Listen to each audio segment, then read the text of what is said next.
យល់បងរំភើយរហើយដួងចិត្តចលបរសុទ្ធពិត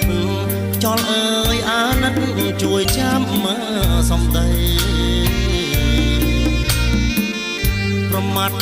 បេះដូងក្នុងរូបកវ័យកាត់ជួនម្ចាស់ស្រី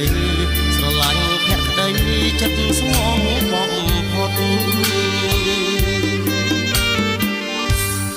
បងយកឈ្មោះអូនបដូរនឹងឈ្មោះអូនសុំហៅវាស្ងួនមកចាំងអូស្រីខ្មៅបងធ្វើជាទឹក